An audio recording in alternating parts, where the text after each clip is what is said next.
این هفته خبر تو خبر داره براتون از سرنگونی دیکتاتوری سوریه و ضربه‌ای که 4 ستون عظمای فلک زده رو خرد و خاکشیر کرد.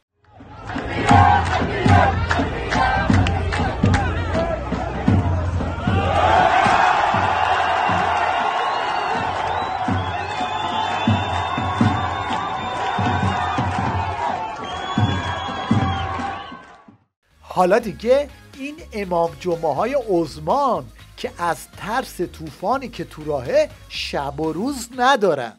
وقتی میبینیم تکفیری های تربیت شده ی دست آمریکا و اسرائیل و اروپا حملهشان رو به حلب آغاز میکنند، رجزخوانی میکنند که هدف نهایی تهران است. چقدر وحشتناک بود،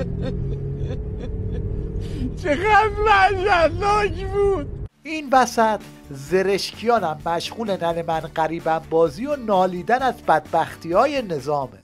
و امروز با ما مشکل مواجهیم، بد جوری هم با مشکل مواجهیم. آمریکا اونجا نشسته میفهمه ما پولو چه بلایی سر، میفهمه کدوم کشتی کدوم کالا کجا داره میره. ما تو این مملکت یک کشتی با بارش اگه گم بشه متوجه نمیشیم کجا رفت. چرا؟ یادتونه میگفتن به زرشکیان اسب زین شده تحویل دادن؟ حالا اینم از اسب زین شده شون. فرمودن که اسب زین شده تحویل گرفتیم، اما ما معتقدیم که این اسب هم فلج بود، هم کور و هم گیج. این نبود که یک اسب زین شده ای باشد. البته اینی که ما داریم میبینیم اسب نیست، گاوه. اونم یه چیزی تو این مایه ها. البته عظما توی دجال بازی شیطون رو هم درس میده. قبلا جواب قرقرای زرشکیان رو اینطوری داده: الان که من خدمت شما هستم، قدرت خرید مال از سال 90 تا حالا، سال 90 سرانه ما 70 خورده میلیون تومان بود برای سال، الان 50 خورده میلیون تومانه. یعنی قدرت خرید 20 میلیون اومده پایین. و اگر همین راه رو بریم روز به روز بدتر. ایشون مواردی رو ذکر کردن که باید این کار بشه، باید این کار بشه.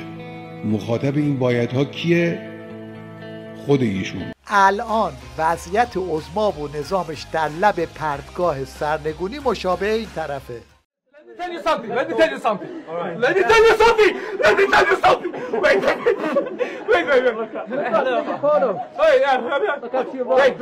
Wait. No. Wait. What did you want to tell me? Both of you guys. What did you want to tell me? Double check. Safety first. Double check.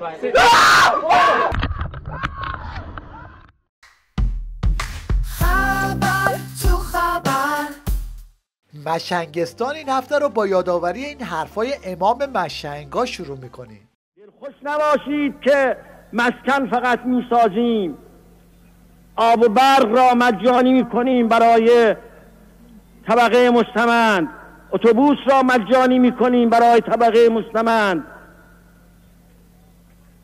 دلخوش به این مقدار نباشید. معنویات شما را، روحیات شما را عظمت میدیم،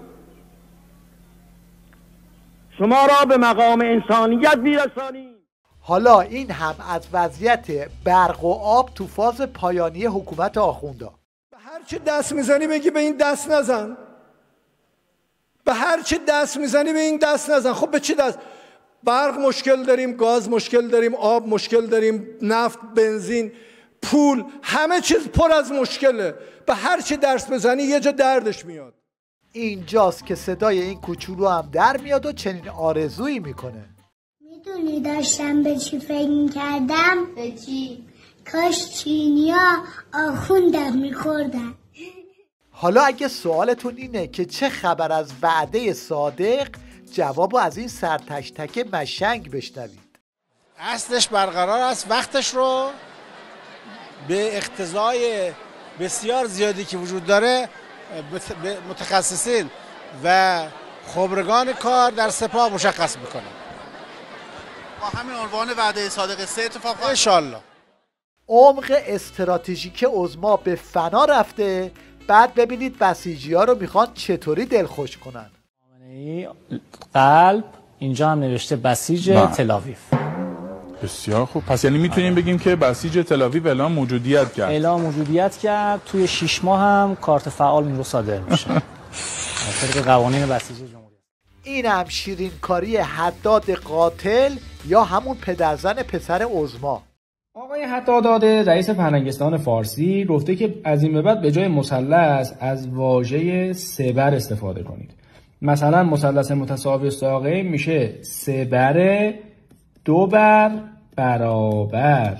حالا میگه که این جمله رو بخونیم. میگه اگر در یک سبر 2 بر با یکدیگر برابر باشد آن سبر 2 بر برابر است.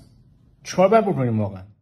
حالا که تا اینجا اومدیم حکایت جالب این هموطن رو هم بشنویم.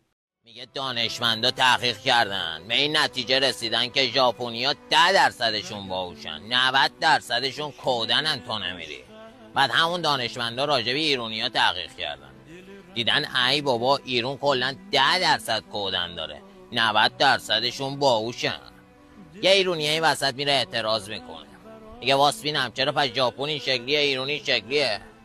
دانشمنده میگه قصه نخور بابا جفتی کشورها رو دارن همون 10% اداره میکنن. چی شد؟ اگه معنی کلمه اسکل رو نمیدونید این رو هم ببینید. آقای پرنده اسمش اسکل هسته. اسکل کلا یا غذا جمع آوری میکنه غذاشو قایم میکنه بعد یادش میره که اصلا کجا اشته کجا قایم کرده. این مثل مجلسی ما هسته. اومدن 1000 تا وعده وعید بر ملت دادن که ما علم میکنیم شینقل میکنیم. اومدن رفتن مجلس حالا یادشون رفته اصلا برای چی رفتن مجلس. مشنگستان این هفته رو با یه ربایی درباره جنتی لعنتی به پایان میبریم. من یه ربایی گفتم برای آیت الله جنتی پخش میشه دی. ربایی گفتم برای یکی از بزرگان دین نظام چون من خودم فامیلیم جنتیه. فرمودم که ای شیخ تو اهل مسجدی اما من فامیلی تو یکیست گویا با من. از ما 2 نفر یکی خرابش کرده جان پدرت یا تو عوض کن یا من.